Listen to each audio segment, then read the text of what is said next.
दोस्तों, बहुत मुश्किल है ज़िंदगी की राहें, ज़िंदगी के रास्ते, ज़िंदगी की मंजिलें, ज़िंदगी की जद्दोजहद, ज़िंदगी के ख्वाब और उम्मीदें बहुत मुश्किल है। दोस्तों, हमारे बीच सरदार भूपिंदर सिंह जी भी मौजूद हैं। ज़हीन हैं, पढ़े लिखे हैं, पूरी दुनिया में अलग अलग धर्मों पर, ज़िंदगी पर, स्पिरिचुअलिटी पर तकरीरें कर चुके हैं। आइए इनसे मुलाकात करें और सच जानने की कोशिश करें।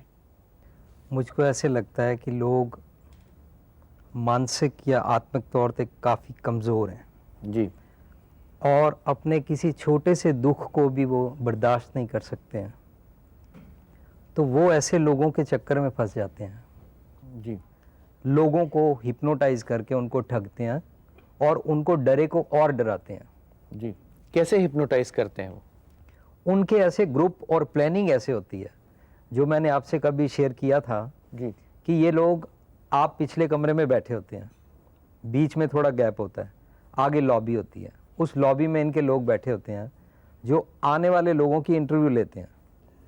और उस इंटरव्यू लेने के बाद इन्होंने 4-5 दरवाजे रखे होते हैं जहाँ से उस पेशेंट को भेजते हैं।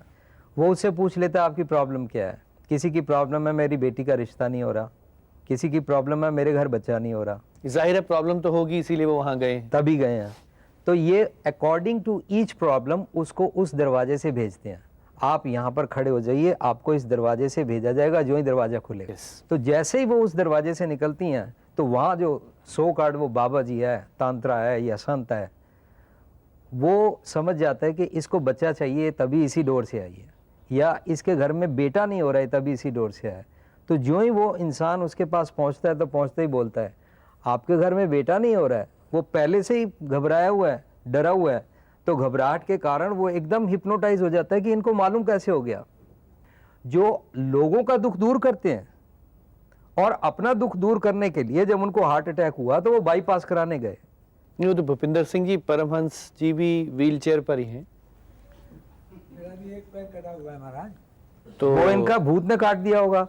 सरदार जी की समस्या क्या है कि वो तंत्र के नाम की चीज को सुनना ही नहीं चाहते। आप सुनाइए ना उन्हें। हाँ, तंत्र एक विद्या है जिसके अंतर्गत ये सारी चीजें, जिसमें आप कह रहे हैं ना कि ये इनकी समस्या है या भूत प्रेत दिखता है, मैंने तो साक्षात देखा है।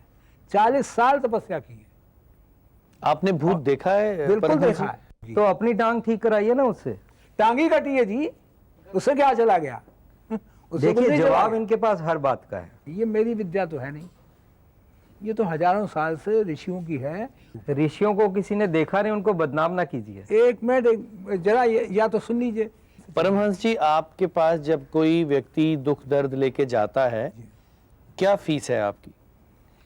वैसे हमारे चूंकि इंस्टीट्यूट चलाते हैं तो 501 रुपया स्पेशल फीस? कंसल्टेशन फीस, जिसमें कि उपाय भी करते हैं। अच्छा, इसमें सब टैक्स पे इंक्लूडेड करते है? हैं 501 का। 501 का टैक्स पे करने की हमें जरूरत इसलिए इस नहीं है। बिजनेस में जरूरत ही नहीं है। जरा सुनिए ना, इसलिए जरूरत नहीं है कि हम इतना कमाते ही नहीं है। टैक्स लेने वाले भी डरते हैं इस नहीं बिजनेस नहीं से। नहीं नहीं, ऐसी बात नहीं है। हमारे यहाँ बैलेंस शीट बनती है, बैलेंस शीट बनती है और इतना हम कमाते नहीं है, और इतना ज्यादा प्रचार भी हमें। कोई और धंधा करिए, मैं आपको बताता हूँ। मैं कहता हूँ कि धंधा की क्या बात है। योग विद्या सिखाना, तंत्र विद्या सिखाना, इसमें क्या पाप कर रहा हूँ मैं? इनकी झूठ के पाँव नहीं है किसी भी बात पे, और ये ऐसी दुकानें हमारे ये थर्ड वर्ल्ड कंट्रीज में ज्यादा चलती रहती हैं। Thank you very much.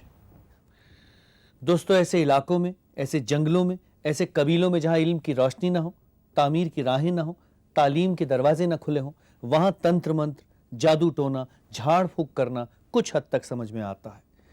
मगर आज की सदी में, आज के युग में, आज के बड़े बड़े शहरों में, जहां हम चांद सितारों को मुट्ठी में कैद करना चाहते हैं, जहां हम अकल की खिड़कियां खोलना चाहते हैं, जहां हम तरक्की के जीने चढ़ रहे हैं, वहां ऐसे पाखंडियों के पीछे, ऐसे धोखेबाज और फरेबियों के पीछे भागना, उनके दरवाजे पे दस्तक देना बुरा लगता है, खराब लगता है, गलत लगता है। हमें कोशिश करनी चाहिए कि अपने दिमाग का इस्तेमाल करें, अपनी सलाहियतों को परवान चढ़ाएं, अपने ख्वाबों को पूरा करें। हमें कोशिश करनी चाहिए कि अपने इस मूवमेंट में, अपने इस आंदोलन में, अपने इस मुहिम में हम कामयाब हों। हमें कोशिश करनी चाहिए।